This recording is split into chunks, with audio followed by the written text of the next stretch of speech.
Mapapa-Anli, kain ka na naman dahil ngayong araw na ito ay gagawa tayo ng restaurant style Anli Soy Honey Chicken Wings.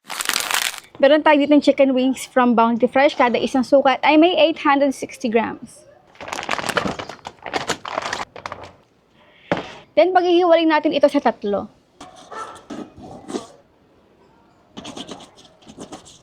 Ito na yung mga nahiwa natin. Onion powder. Paminta. Garlic powder. Asin. Patis. Konting soy sauce. Okay, haluin natin.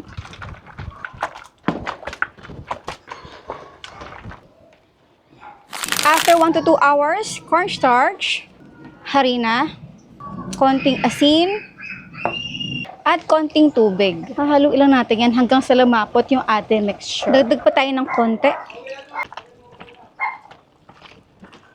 So dito guys, I suggest ay pare-parehas lang muna ng parts ng manok yung pipirutuhin natin. Gusto ko kasi ma-achieve dito yung Malaala Restaurant quality crispiness ng ating chicken. Kaya naman magdo-double frying tayo dito. Yung unang init ng apoy natin, medium low heat. Pinirito ko lang ito ng mga 8 to 10 minutes. Hanguin, then pangalawang fry ay nasa medium high heat naman ako. Crispy outside pero yung loob hindi siya dry.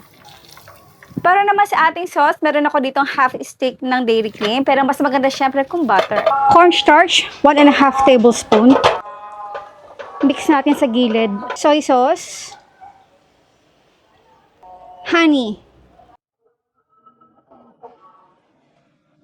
Brown sugar. Konting sesame oil. Ating garlic powder.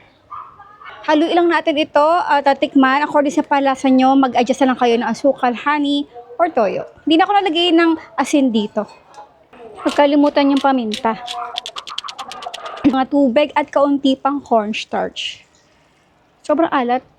Kasi sa soy sauce, i-simmer lang natin ulit ito. Ay, tingnan natin. Marami pa tayong natirang sauce dito kasi nga nag-a-adjust ako sa timpla. Nag-adjust naman tayo sa tubig. Oh, tingnan nyo. So, hindi siya thick. Tama-tama lang para ma-coat. Kapal ng konti dito sa ating chicken. Restaurant style, mapapa-Anli ka talaga dito sa kanin. Anli wings, soy, honey, chicken wings. Okay, yung pagka-glaze natin dito, napakaganda ng pagkakalapat ng ating sauce. Hindi siya tina para bang gumawa tayo ng sauce na liquidy. Ito, hindi kasi may cornstarch ng konti. Kain po tayo! Burrito kong part ng chicken wings, drumettes.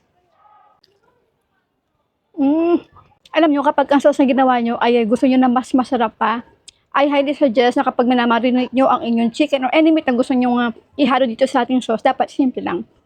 Para hindi magkasalubong or magtalo yung lasa ng chicken or yung kahit anong meat na ibababad nyo sa sauce.